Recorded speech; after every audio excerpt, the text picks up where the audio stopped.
Hi friends. Okay, நம்ம இன்றைக்கி அந்த வகைப்படுத்தல் ஏற்கனவே நம்ம 2 கணக்கு பார்த்துருக்கோம் தானே.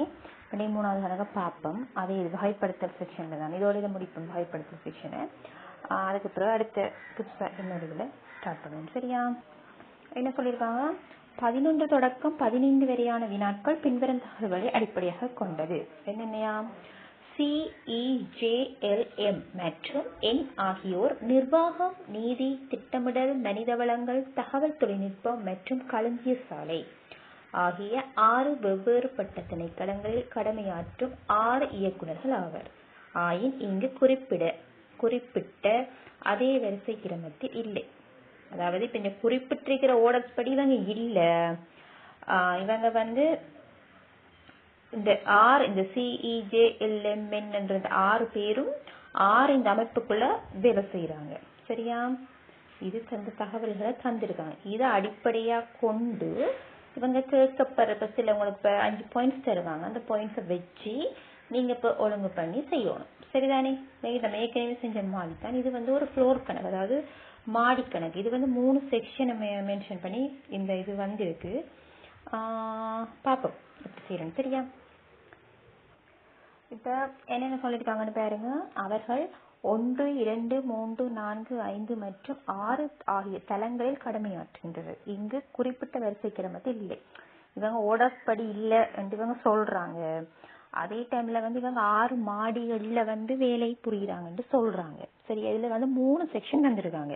இப்ப நான் ஏற்கனவே சொன்ன என்னன்னு CE அந்த FJLM அவங்க 6 பேரும் நீதி, நிர்வாகம், தகவல் தொழில்நுட்பம், களஞ்சிய சாலைன்னு சொல்ற மாதிரி 6 வகையான செக்ஷன்ல 6 தளங்கள்ல.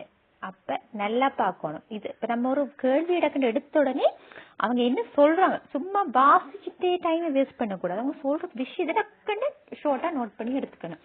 இப்ப அவங்க சொல்ற விஷயம் 6 தளங்கள், 6 பேர், 6 ஆபீஸ். 3 விஷயத்தை மென்ஷன் பண்றாங்க. இப்ப 2 விஷயத்தை மென்ஷன் பண்றது தான் நம்ம போன 2 கேள்வியிலையும் 2 விஷயம் அட்டவணையை போட்டு குயிக்கா செஞ்சிடலாம். இது மென்ஷன் பண்றது 3 விஷயம். 3 விஷயம் அட்டவணை போறது கொஞ்சம் கஷ்டம். அது எப்படி செய்யலாம்ன்றத பாப்போம். என்ன சொல்றாங்கன்றத ஃபர்ஸ்ட் பாருங்க. சரியா? இப்போ ஓகே தானே? இப்படி சொல்ல முதல்ல நீங்க என்ன செய்யணும்?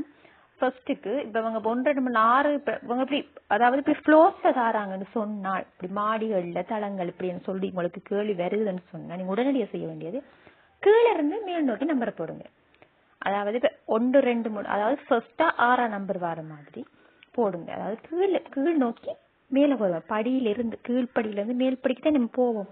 அதை மைண்ட்ல வச்சுக்கொள்ளுங்க. அப்ப எப்பயுமே நீங்க என்ன செய்யுங்க, அடுத்து 1, 2, 3, 4, 6 போட்டு வரீங்க. அப்படி போடாதீங்க.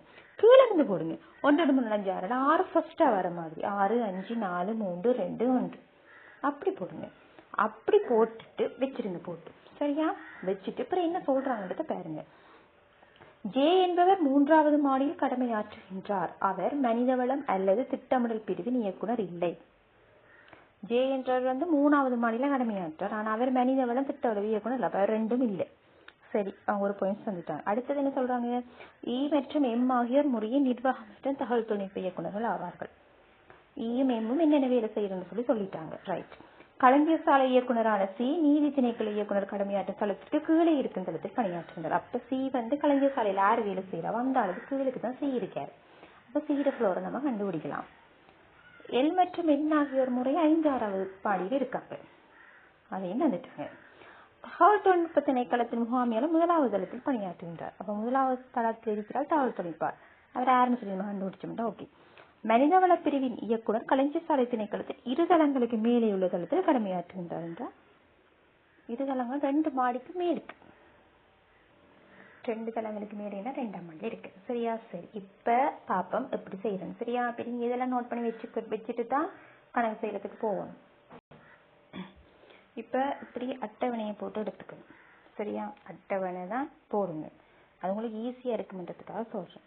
போட்டுட்டு இப்ப அவங்க சொல்லியிருக்காங்க தான் நம்பர் 1, 2, 3, 4, 5 அதை நான் சொன்ன மாதிரி கீழே இருந்து போடுங்க. ஃபர்ஸ்ட்டுக்கு கீழே இருந்து போடுவோம். சரியா? 1 கீழே இருந்து போட்டோம்னா இப்படி வரும். 1, 2, 3, 4, 5, 6 2 நம்பரை போட்டாச்சு. கீழே இருந்து மேல போட்டு இப்போ என்ன தரவு சொல்லியிருக்காங்க, ஃபர்ஸ்ட் நம்ம அவங்க வரிசை கிரமத்தில் இல்லைன்னு சொல்லியிருக்காங்க, நம்ம போடுவோம். சரியா, குழப்பி போட நமக்கு டைம் போயிடும். நம்மளை குழப்பறது தாங்க அப்படி தருவாங்க. இப்போ ஜே என்பவர் வந்து 3வது மாடியில் கடமையாற்றுகின்றார் என்றது ஓகே. அப்போ ஜே வந்து இந்த 3வது நம்பருக்குள்ள வருவார். ஜேயை போடுங்க இதுக்குள்ள. சரிதானே, ஜே வந்து 3வதுக்குள்ள வருவார். ஓகேயா. அடுத்து என்ன சொல்லியிருக்காங்க, அவர் மனிதவளம் அல்லது திட்டமிடல் பிரிவில் இயக்குனர் இல்லை. மனிதவளமும் திட்டவளமும் இல்லை. அதை நீங்கள் வச்சுக்கணும். சரி, அவர் இல்லை. இ மற்றும் எம் ஆகிய முறையே நிர்வாகம் மற்றும் தகவல் தொழில்நுட்பம். இ எம் வந்து நிர்வாகமும் தகவல் தொழில்நுட்பமா. அப்போ நமக்கு ஃபர்ஸ்ட்டு ஃப்ளோரை பார்ப்போம். சரியா, ஃபர்ஸ்ட்டுக்கு நம்ம வந்து ஃப்ளோரை பார்ப்போம்.